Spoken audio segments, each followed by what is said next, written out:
बुद्धं शरणं गच्छामि, धर्मं शरणं गच्छामि, संघं शरणं गच्छामि। ये सूत्र 3 बार उच्चारण करने पर श्रद्धालु को संघ में सम्मिलित कर लिया जाता है। वैशाख पूर्णिमा को बुद्ध पूर्णिमा के रूप में मनाया जाता है। इसी पूर्णिमा में महात्मा बुद्ध स्मृत भूमि पर अवतरित हुए। इसी दिन उन्हें महाबोधि की प्राप्ति और इसी दिन महानिर्वाण हुआ।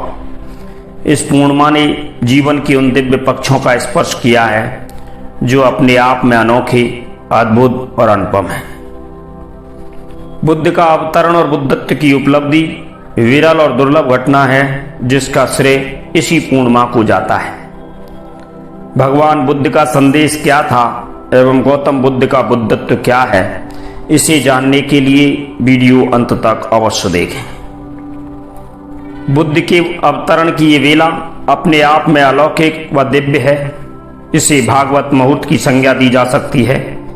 कभी कभी स्मृत भूमि में ऐसी घड़ियां आती हैं जब स्वयं परमात्मा मानव देह के रूप में मानवों के बीच विचरण करते हैं।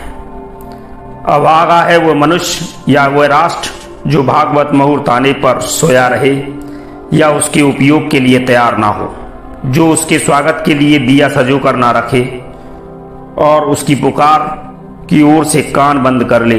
इसे युग संधि काल भी कहा जाता है, जिसे नई दिशा देने के लिए भागवत मुहूर्त में बुद्धों का आविर्भाव होता है।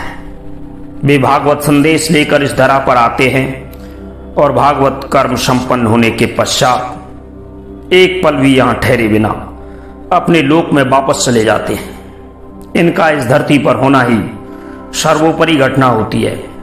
इनके होने मात्र से ही न जाने कितने ही मनुष्य बुद्धत्व का साक्षात्कार कर लेते हैं। कितनों के जीवन में भगवत चेतना का दिव्य प्रकाश फैल जाता है। भगवान बुद्ध के आविर्भाव काल में ऐसी ही अनेक क्रूर विसंगतियां और अतिरेक थे। वैदिक यज्ञ कर्म पाश्विक बलि प्रथा में परिवर्तित हो चुका था। करुणा, दया, सहिष्णुता और उदारता जैसे उदात्त भाव पृष्ठभूमि में समा गए थे। एक ओर सुख समृद्धि के मद में चूर विलासिता विचरण कर रही थी, तो दूसरी ओर तपस्या के नाम पर शरीर पर घोर अत्याचार किए जा रहे थे। तपस्वी वर्ग अनुष्ठानों अनुबंधों से शरीर को सुखाकर जीर्ण बना रहे थे। किसी को भी सही राह मिल नहीं पा रही थी। सभी अपने अपने अति के छोरों पर आरूढ़ थे। किसी को भी समाधान की चिंता नहीं थी। अतियों का फल क्लेश में ही होता है। अंतर विरोधों के ऐसे युग में महात्मा बुद्ध ने क्लेश मुक्ति के मार्ग का अनुसंधान किया और उसे पाया। इन दोनों अति के छोरों के बीच मध्यम मार्ग की खोज की। मध्यम मार्ग दुख का निराकरण अपनी प्रवृत्ति के अनुरूप करता है। भगवान बुद्ध ने साधना काल में इस सत्य का बोध किया था। उनका अनुभव सर्वम दुखम दुखम में पड़े रहकर सुख तलाशने का नहीं था।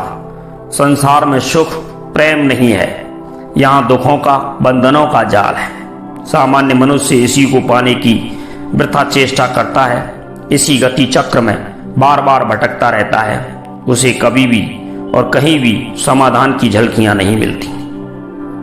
दुखों के कारणों को प्रकट रूप में रोगी, वृद्ध और मृत्यु को देखकर उनके मन में विराग जागा और वे क्षणिक सुख के सभी साधनों को ठोकर मारकर दुखों से निवृत्ति के मार्ग को खोजने निकल पड़े।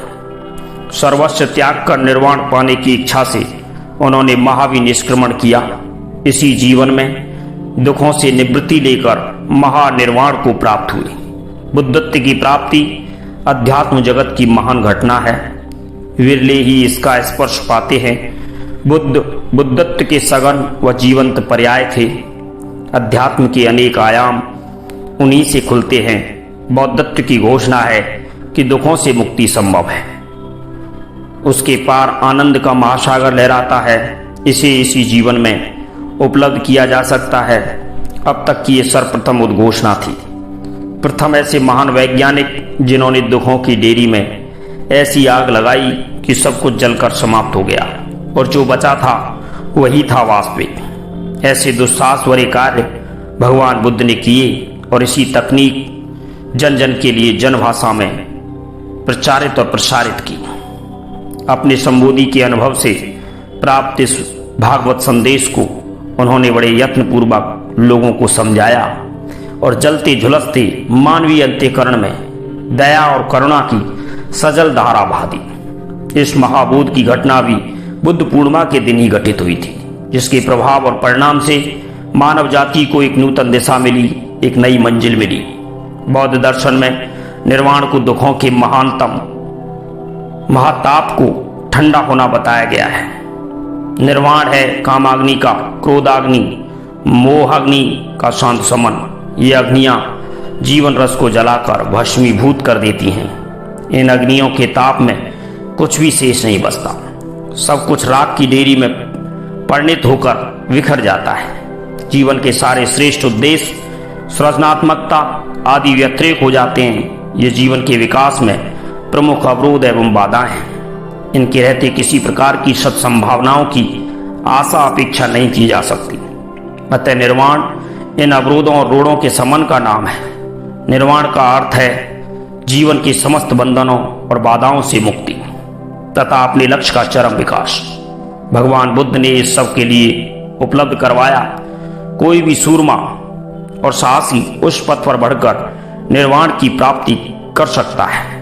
बुद्ध का संदेश आज भी उतना ही जीवंत और सजीव है जितना कल था। हम सब इसी बुद्ध पूर्णिमा के महाअवसर से अपने जीवन में उतारने का संकल्प उठाएं। बुद्ध और बुद्धत्व दोनों अपने जीवन का अभिन्न अंग बने, तभी जाकर हमें गौतम बुद्ध के बुद्धत्व की प्राप्ति होगी। किसी से भी कुछ भी अपेक्षा किए बगैर सदा आत्मीयता, करुणा और प्रेम का सागर बांटते चलें। इसी प्रकार हमें बुद्ध का बुद्धत्व प्राप्त होगा। इसी प्रकार की वीडियो देखने के लिए चैनल को जरूर से जरूर सब्सक्राइब करें और कमेंट में गौतम बुद्ध अवश्य लिखें। जय हिंद, जय भारत।